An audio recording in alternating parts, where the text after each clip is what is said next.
नमस्कार दोस्तों, आपका बहुत बहुत स्वागत है आपके अपने यूट्यूब चैनल में। तो ये आपका उत्तराखंड टेट के लिए आपका जो है हिंदी ग्रामर प्लस में पेडागॉजी के प्रश्न भी रहेंगे। ये आपका 2019 का पेपर रहेगा, पेपर सेकंड है ये आपका, ठीक है। तो आपके उत्तराखंड टेट में जो है आपकी जो है व्याकरण ज़्यादा पूछी जाती है, तो इसलिए मैंने सोचा एक आपको व्याकरण भी करा दिया जाए। चलिए पहला प्रश्न देखते हैं। पहला प्रश्न क्या कह रहा है, संविधान सभा में हिंदी को राजभाषा बनाने का प्रस्ताव किसने रखा था? सी राजा गोपालाचार्य ने, जवाहरलाल नेहरू ने, या फिर गोपाल स्वामी अयंगर ने, या फिर भीमराव अंबेडकर ने, कि हिंदी को हमें क्या है हमारी राजभाषा होनी चाहिए। यह प्रस्ताव किसने रखा था आपसे पूछा गया है। तो इसका सही आंसर हो जाएगा गोपाल स्वामी अयंगर ने जो है यह प्रस्ताव रखा था संविधान सभा के अंदर, ठीक है। निम्नलिखित में से ऊष्म व्यंजन कौन सा है, ठीक है। तो ऊष्म व्यंजन कौन सा है आपका? तो थो दो धो, यो लो वो, या फिर शौ शौ शौ हो, या फिर कौ खौ गौ घौ। तो ऊष्म व्यंजन क्या होता है जिनके उच्चारण में क्या है मुख से गर्म वायु निकलती है, जैसे शौ शौ शौ हो, ठीक है। तो यह क्या हो जाएगा आपका सी, इसका सही उत्तर हो जाएगा। अगला प्रश्न देखते हैं अब हम। रस सिद्धांत का आदि प्रेरणा किसे कहा माना जाता है? पंडित राज जगन्नाथ को, भरत मुनि को, या फिर जयदेव को, या फिर आनंद वर्धन को? क्या पूछ रहा है, रस सिद्धांत का आदि प्रेरणा किसे माना जाता है? तो सही उत्तर हो जाएगा भरत मुनि को, बी ऑप्शन। मनोवैज्ञानिक ने भाषा विकास के चरणों की व्याख्या मुख्य रूप से कितने भागों में की है?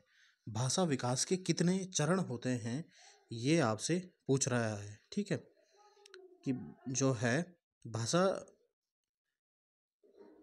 भाषा विज्ञान के, ठीक है, भाषा विकास के चरणों की व्याख्या मुख्य रूप से कितने भागों में की है?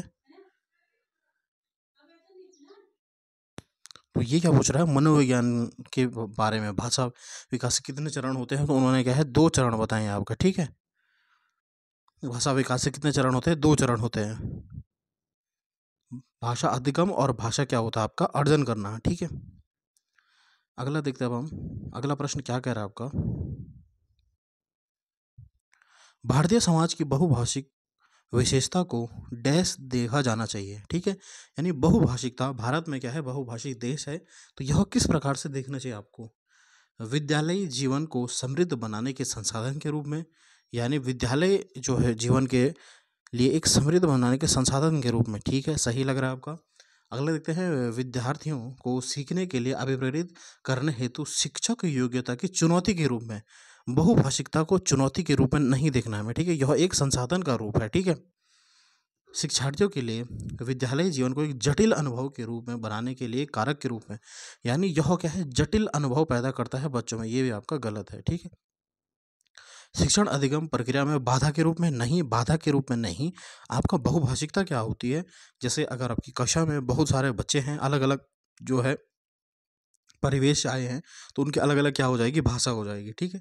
तो उससे हम क्या बोलेंगे बहुभाषा बोलेंगे। बहुभाषा से क्या होता है कि बच्चा जो होता है अपने दोस्तों से बातचीत करेगा तो उससे वह भाषा क्या है उसकी दोस्त की भाषा भी आ जाएगी। यानी बहुत सी भाषाएं अगर एक कक्षा में हम यूज़ करते हैं, मल्टीलिंगुअलिज्म अगर हम यूज़ करते हैं, तो इससे क्या हो जाएगा वह क्या है एक संसाधन के रूप में काम आएगी हमारी, ना कि क्या है एक चुनौती होगी, ना ही एक जटिल अनुभव होगा, ना ही बाधा पैदा करेगी। तो इसका हो जाएगा ए ऑप्शन, कि विद्यालय जीवन को समृद्ध बनाने के संसाधन के रूप में हमको देखना चाहिए।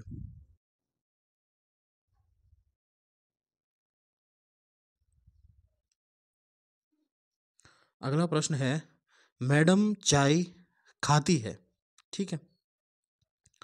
मैडम चाय खाती है, तो यह वाक्य विन्यास या फिर अर्थ विज्ञान के हिसाब से बताना है आपको, ठीक है, कौन सा सही है और कौन सा गलत है। मैडम चाय खाती है, ठीक है, मैंने आपको इंग्लिश पेडागोजी में भी पढ़ाया था ये, ठीक है, क्योंकि आपके हिंदी और इंग्लिश पेडागोजी के प्रश्न इंटर रिलेटेड रहते हैं। इंग्लिश में हमने पढ़ा था एक आपका बोला था मैंने आपको सिंटैक्स, सिंटैक्स बोला था, एक आपको बोला था सिमेंटिक, ठीक है। सिंटैक्स मतलब क्या होता है आपका जो स्ट्रक्चर होता है एक सेंटेंस को बनाने का, जो स्ट्रक्चर होता है जैसे subject plus verb plus object, ये होता है आपका सिंटैक्स। और सिमेंटिक्स क्या होता है मीनिंग, यानी अर्थ निर्माण, तो यहाँ पे वही पूछा गया है। ये आपका हो गया सिमेंटिक यानी अर्थ निर्माण, और सिंटैक्स मतलब आपका वाक्य विन्यास, ठीक है, स्ट्रक्चर जो वाक्य का होता है, ठीक है। इसको आप इंग्लिश में भी देखना, ठीक है। ये उसका एग्जाम्पल है, मैं आपको बता देता हूँ। यहाँ पे लिखा है कि मैडम चाय खाती है, तो यह क्या है, अर्थ विज्ञान की दृष्टि में क्या है, ये आपका गलत है, यानी इसका अर्थ गलत है। मैडम चाय खाती नहीं, मैडम चाय पीती है। लेकिन वाक्य विन्यास क्या देखा जाए आपका, कि वाक्य विन्यास जो होता है वह सही है आपका, ठीक है। वाक्य विन्यास के हिसाब से यह क्या है आपका, सही है कि मैडम चाय खाती है, ठीक है। जो स्ट्रक्चर होता है आपका, ठीक है, वह क्या है, सही है। तो इसका हो जाएगा कि वाक्य विन्यास की दृष्टि से सही है, लेकिन इसका अर्थ विन्यास की दृष्टि से गलत है। तो बी ऑप्शन आपका सही आंसर हो जाएगा, ठीक है। इसको मैं आप इंग्लिश में भी एक आपको एक एग्जाम्पल देता हूँ इसका। जैसे लिखा रहता है आपका, एक प्रश्न आया था आपका सीटेट में, मैडम ड्राइव्स अ बाईसाइकिल, यानी मैडम क्या है, मैडम ने ड्राइव किया बाईसाइकिल। तो यह क्या है आपका, इसका स्ट्रक्चर सही है, subject plus verb plus object सब है इसमें। तो यह क्या हो जाएगा, इसका सिंटैक्स क्या है, सिंटैक्स सही है, लेकिन सिमेंटिक यानी जहाँ पे सिमेंटिक एम आ जाएगा यानी मीनिंग, तो मीनिंग क्या है इसकी गलत है, ठीक है। मैडम ड्राइव्स अ बाईसाइकिल, जबकि यहाँ पे क्या होना चाहिए, मैडम राइड्स अ बाईसाइकिल। तो तब यह क्या है, सिमेंटिक भी सही होता है, यानी मीनिंग भी सही होता है उसका। लेकिन अगर वह बोलेगा कि मैडम ड्राइव्स अ बाईसाइकिल, यानी सिंटैक्स तो सही है उसका, यानी वाक्य विन्यास तो सही है उसका, लेकिन अर्थ जो सिमेंटिक होता है वह क्या है, गलत है, ठीक है। होप दैट आपको इस समझ में आया होगा। इंग्लिश पेडागोजी में आपका प्रश्न पूछा था, इसलिए मैं आपको बता दिया, ठीक है। तो यहाँ पे भी यही पूछा गया था। चलिए अगले देखते हैं, निम्न कथनों में से आप किस कथन से सहमत हैं। एक बच्चा अनुत्तीर्ण होता है क्योंकि सरकार विद्यालयों में पर्याप्त प्रौद्योगिकी संसाधन प्रदान नहीं कर रही है, यानी बच्चा अनुत्तीर्ण इसलिए हो रहा है क्योंकि सरकार उसको फैसिलिटी नहीं दे रही है। नहीं इस कारक के, नहीं एक ही कारक को हम जिम्मेदार नहीं ठहराएंगे। एक बच्चे की असफलता मुख्य रूप से माता पिता की शिक्षा तथा आर्थिक स्तर की कमी से है, यानी माता पिता जो है वह आर्थिक रूप से कमज़ोर हैं, इसलिए बच्चा जो है वो उसका क्या है, आर्थिक स्तर में कम, इसलिए वह असफल हो रहा है। गलत, ये भी गलत, दूसरा भी गलत हो जाएगा। एक बच्चे की सफलता व्यवस्था तथा बच्चे के प्रति प्रतिक्रिया करने में इसकी असमर्थता का एक प्रतिबिंब है, ठीक है। या फिर उपरोक्त में से कोई नहीं, एक बच्चे की सफलता व्यवस्था तथा बच्चे के प्रति प्रतिक्रिया करने में इसकी असमर्थता का एक प्रतिबिंब है। यानी अगर बच्चा विफल हो रहा है तो कौन विफल हो रहा है, आपका जो है, जो आपकी पूरी सिस्टम है वो ख़राब है, ये कहना चाहता है इसका मतलब, ठीक है। ये सी आपका सही आंसर हो जाएगा, ठीक है।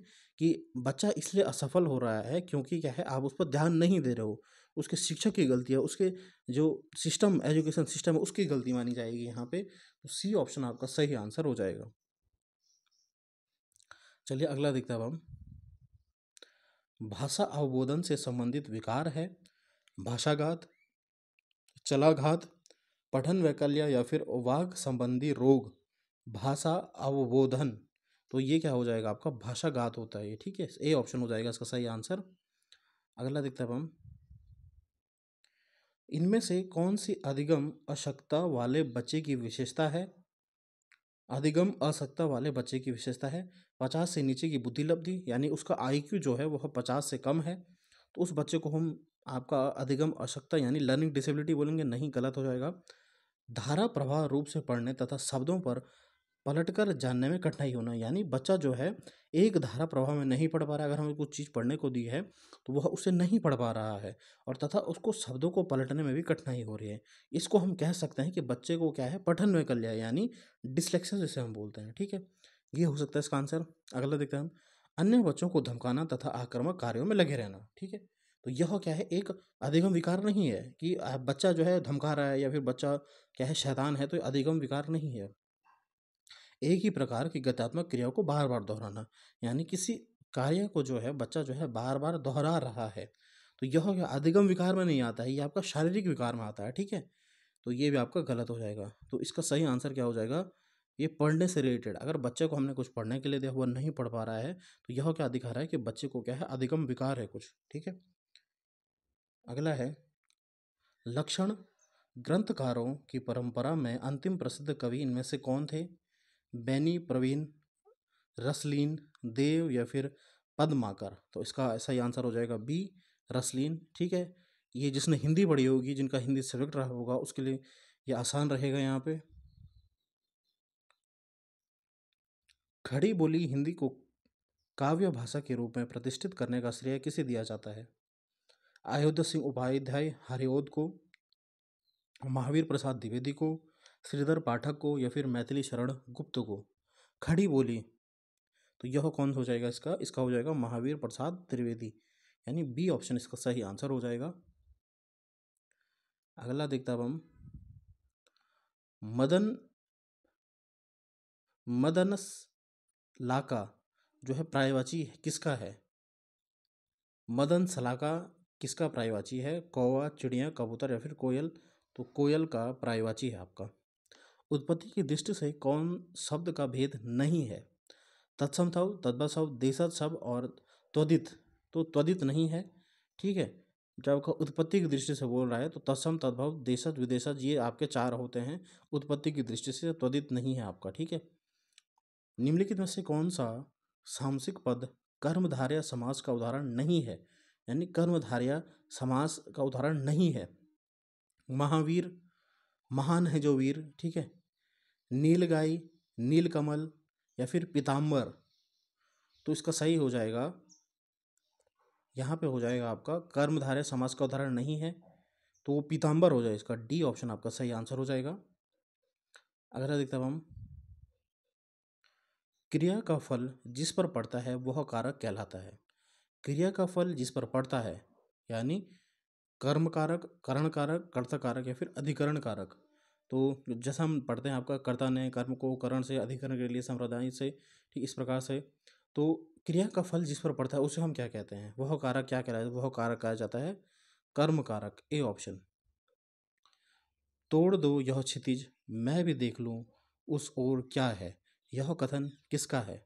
महादेवी वर्मा का, सूर्यकांत त्रिपाठी निराला का, सुमित्रा नंदन पंत का या फिर जयशंकर प्रसाद का? तोड़ दो यह क्षितिज मैं भी देख लूं उस ओर क्या है, तो यह किसका है? महादेवी वर्मा का, ए ऑप्शन। अगला देखते हैं अब हम, जो दूसरे के सहारे जीवित है उसे हम क्या बोलेंगे? प्रावलंबी, पराश्रित, पराधनी या फिर परोपजीवी? जो दूसरों के सहारे जीवित है उसे हम बोलेगा आपका परोपजीवी, डी ऑप्शन। अगला देखते हैं अब हम, ये आपको कहानी के नाम दिए गए हैं और उनके कहानीकार के नाम दिए गए हैं। तो शतरंज के खिलाड़ी किसकी है? तो ये तो आपकी फेमस बुक है, शतरंज के खिलाड़ी किसकी है? आपकी प्रेमचंद की है ये। ठीक है, प्रेमचंद की है। आकाशदीप किसकी है? आपकी जयशंकर प्रसाद की आपकी आकाशदीप है। रक्षाबंधन किसकी है? रक्षाबंधन है आपका विशंबरनाथ शर्मा कौशिक की। ठीक है, रक्षाबंधन किसकी है? विशंबरनाथ शर्मा कौशिक की। और पंचलाइट किसकी है? आपका फणीश्वर नाथ रेणु की, सेकंड ऑप्शन। तो ये बनेगा आपका 3 1 4 2, 3 1 3 1 4 और 2, यानी सी ऑप्शन आपका सही आंसर हो जाएगा इसमें। ठीक है, अगला देखते हैं आपको, उज्ज्वल का सही शब्द क्या है? उज्ज्वल होगा तो उसे हम कैसे लिखेंगे, ये आपसे पूछ रहा है। तो ये क्या हो जाएगा? उ आधा जौ आधा जौ आधा जौ वल, उज्ज्वल, डी ऑप्शन इसका सही आंसर हो जाएगा। माथा ठनकना मुहावरे का क्या अर्थ है? सिर दर्द होना, सोचना, माथा घायल होना या फिर संदेह करना? तो ये हो जाएगा आपका संदेह करना, डी ऑप्शन। ठीक है,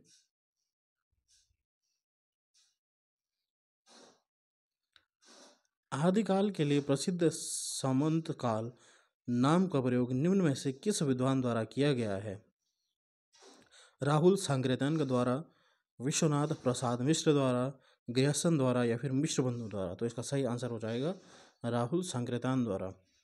इनमें से कौन सा शब्द स्वर संधि का उदाहरण है? संयोग, मनोहर, नमस्कार या फिर पवन? तो शब्द स्वर संधि का उदाहरण है पवन, डी ऑप्शन।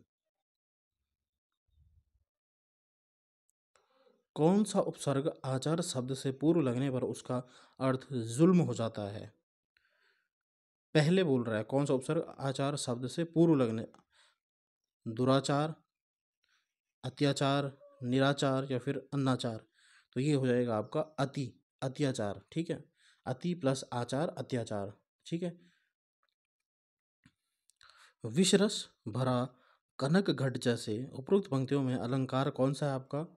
रूपक है, उपमा है, उत्प्रेक्षा है या फिर दृष्टांत है? तो ये डी हो जाएगा, दृष्टांत। ओ का उच्चारण स्थान है कंठोस्थ से, दंतोष्ठ, दंत्य या फिर तालव्य। तो ओ का स्थान कहाँ से है आपका? कंठ से, आपका गले से है। ए ऑप्शन आपका सही आंसर हो जाएगा। तो ये रहा आपका 2019 का आपका पेपर 2 का हिंदी का आपका ये प्रश्न है। इसके बाद आपका जो प्रश्न था उसमें आपका जो है आपको गद्यांश पूछा गया था, तो वो तो गद्यांश आपका कुछ ही पूछा जा सकता है। इस प्रकार से आपका जो है ग्रामर पूछी जाती है आपका हिंदी पैडागोजी या फिर हिंदी सब्जेक्ट में, जिसकी आपकी लैंग्वेज 2 रखा होगा जिसने। होप दैट आपको क्लास पसंद आई होगी। अगर पसंद आई होगी तो प्लीज़ चैनल को सब्सक्राइब ज़रूर करें और ज़्यादा से ज़्यादा शेयर करें। मेरी कोशिश रहेगी कि ज़्यादा से ज़्यादा एमसीक्यू सीरीज़ और प्रीवियस ईयर क्वेश्चन आपको कराने की। और जो क्वेश्चन की सीरीज़ आपको चाहिए प्लीज़ आप कमेंट ज़रूर करें। अगर हो सके तो मैं वो वीडियो ज़रूर बनाऊँगा। धन्यवाद। जय हिंद, जय भारत। तब तक पढ़ते रहिए, बढ़ते रहिए।